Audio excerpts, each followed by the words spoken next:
A lo largo de One Piece se nos presentan cientos de personajes, de distintos orígenes, razas y tamaños, de los cuales la gran mayoría cumplen un rol específico en su respectiva saga debut, y luego de eso pasan a tener un segundo o tercer plano, pero por lo general no son olvidados por completo, siendo un excelente ejemplo de esto Alvida, quien fue el primer enemigo al que Luffy enfrentó en su viaje por el Grand Line, la cual en vez de desaparecer como personaje, esta terminó aliándose con Buggy, lo que a su vez le dio un segundo aire a su personaje, el cual hasta el día de hoy posee cierta relevancia dentro de la obra, en este caso como la aliada de los piratas de Buggy.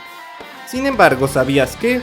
En toda la obra existen algunos personajes puntuales que tuvieron bastante relevancia durante su presentación, pero tras lo cual fueron completamente olvidados, al punto de que no se sabe nada de ellos en la actualidad de la obra? Es por eso que en esta ocasión hablaré de los 5 personajes más olvidados dentro de One Piece, los cuales definitivamente aún tienen mucho potencial y relevancia del que se puede aprovechar. Y sin más que agregar, comencemos. No importa de quién se trate, aquel que me desafíe será ejecutado. Número 5. El Capitán Morgan. En el quinto puesto tenemos a uno de los primeros enemigos de Luffy en toda su aventura, y el primero en haber pertenecido a la marina. Se trata de Morgan, el ex capitán de la base naval de Shells Town y padre de Helmeppo. Este personaje fue uno de los primeros enemigos relevantes para Luffy, tanto así que técnicamente Morgan no fue derrotado por él, sino más bien por Zoro, ya que este fue quien le dio el golpe final, tras lo cual fue entregado y retenido por sus propios hombres, debido a su extrema corrupción y crueldad. Pasado un tiempo dentro de la obra, se muestra que Morgan estaba próximo a ser enjuiciado y encarcelado, por lo que pasó a ser custodiado por Garp y sus hombres. Sin embargo, gracias a una serie de conveniencias, Morgan consigue liberarse, tras lo cual coge a su propio hijo como rehén e intenta escapar, pero gracias a la valentía de Koby, este pudo salvar a Helmeppo, haciendo que Morgan escape completamente solo hacia el mar abierto, y lo último que se vio de él en la obra fue en una portada del manga, donde se ve que su barco se cruza con el de Django cuando ambos escapaban de la justicia, pero como ambos estaban dormidos, ninguno se percata de la presencia del otro, por lo que cada uno sigue su camino sin más, y desde aquel momento no se ha vuelto a saber nada de este personaje. Pero como aún sigue vivo, todavía existe la posibilidad de que aparezca en el futuro, ya sea como un enemigo menor o hasta como aliado de un Yonko, como puede ser de Buggy, o incluso como un personaje protagonista de alguna mini historia. Y por esto el Capitán Morgan se queda con el quinto puesto de esta lista.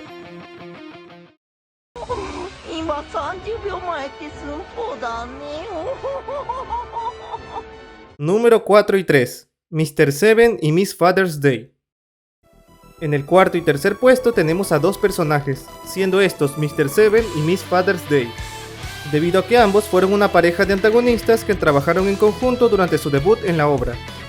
Estos personajes formaban parte de la ya extinta Baroque Works, en donde ocupaban el cargo de agentes fronterizos, por lo que si bien no eran miembros tan poderosos, sí fueron lo suficientemente relevantes como para formar parte de la élite de la organización de Crocodile. Estos personajes hicieron su aparición casi al final del arco de Alabasta, en donde intentaron destruir a Lubarna usando un cañón. Sin embargo, sus planes fueron detenidos por la princesa Vivi, quien a pesar de haber tenido un rango mucho más bajo que ellos dentro de la organización, pudo derrotar a ambos con relativa facilidad, haciéndolos caer de la torre del reloj, y salvando así a la gente de su pueblo.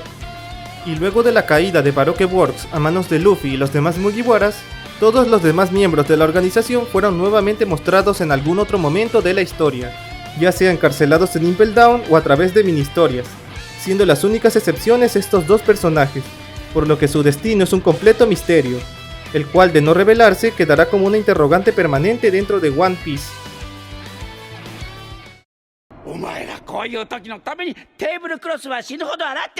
Puesto 2. El Dr. Hawkback. Y en el segundo puesto tenemos a una de las manos derechas de Moria, el Dr. Hawkback, quien a pesar de no poseer el poder de una fruta del diablo, este compensó ese hecho con una prodigiosa habilidad médica, en particular en el campo de la cirugía, y prueba de ello es que él fue el responsable de la creación de la mayoría de zombies dentro de Thriller Bark, e incluso fue el encargado de modificar el cuerpo de Absalom, otro de los subordinados de Moria, por lo que sin duda alguna su habilidad médica es digna de destacar. Y tanto era su renombre a nivel mundial que incluso Chopper de los Mugiwara había oído hablar de él, lo que de por sí ya dice mucho de la gran reputación con la que contaba este doctor.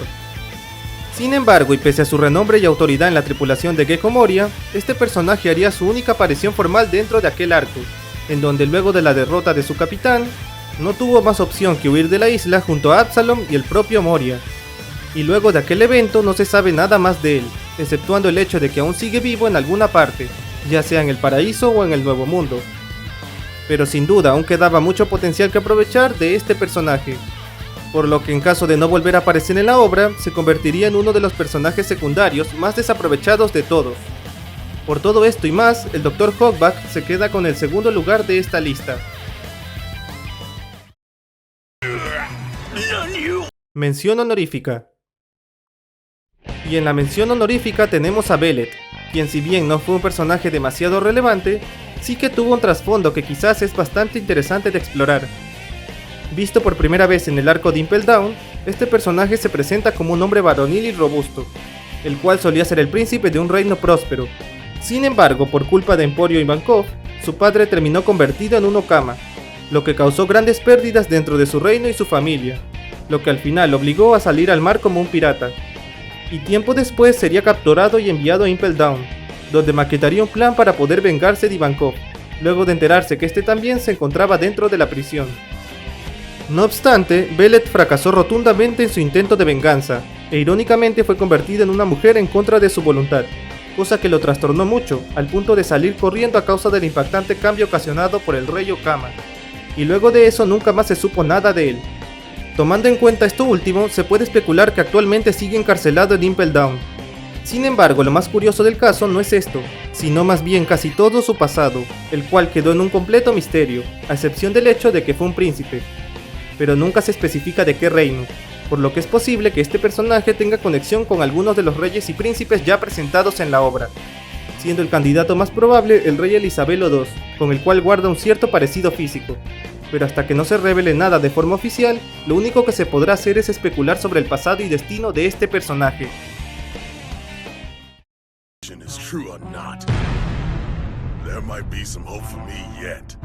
Número 1. Urosh. Y cerrando la lista tenemos a Urosh, quien forma parte de la denominada peor generación, en específico de los 11 supernovas, los cuales son conocidos como los piratas más prometedores y problemáticos de la actual era de la piratería. Visto por primera vez en el archipiélago Shabondi, este personaje junto a los demás supernovas causaron estragos en toda la zona, a tal punto que tuvo que venir el almirante Kizaru a poner orden en el lugar, y para mala suerte de Urosh, este se encontró con él cara a cara, el cual logró derrotarlo con bastante facilidad. Sin embargo, antes de eso logró darle una pelea a uno de los pacifistas, e inclusive hacerle daño con sus golpes, un hecho bastante notable considerando que lo logró con pura fuerza física, aunque parece ser que su fuerza parece haber estado potenciada con el poder de alguna fruta del diablo. Ya pasado un tiempo, en concreto entre los 2 años del salto temporal, Urosh viajaría al Nuevo Mundo, donde visitó varias islas, entre ellas una donde siempre caían rayos, cosa que asombró a aquel monje, y aún más cuando vio a una anciana en la cercanía de la misma. Y luego de ello no se dan más detalles de Urosh en aquella zona, pero se sabe que luego de un tiempo este se enfrentó a Snack, uno de los comandantes de Big Mom, al cual consiguió derrotar.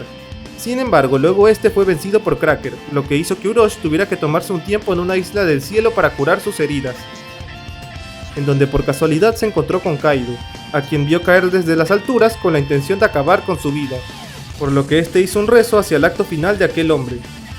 Y luego de aquel evento, canónicamente no hay más datos sobre Urosh en lo más mínimo, por lo que lo único que se puede especular de él es que luego de su recuperación, este pirata continuó su travesía por el Nuevo Mundo sin llamar demasiado la atención. O por el contrario, este se topó con alguno de los 4 emperadores y ahora está en una alianza con el mismo, siendo el candidato más probable de todos Barba Negra, el cual tiene un capitán titánico aún sin revelar, por lo que existe la enorme posibilidad de que este monje loco se haya convertido en un miembro de los piratas de Barba Negra, y con ello en un personaje relevante en el futuro cercano, ya que se convertiría en una amenaza para Luffy y su tripulación.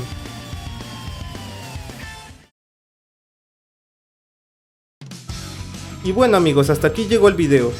Si les gustó les agradecería mucho que dejaran su like y que comenten qué les pareció esta lista, y qué otros personajes piensan que pudieron entrar en la misma, para así poder agregarlos en una nueva lista en un futuro. Y sin más que decir me despido, y nos vemos en una siguiente ocasión. ¡Hasta la próxima!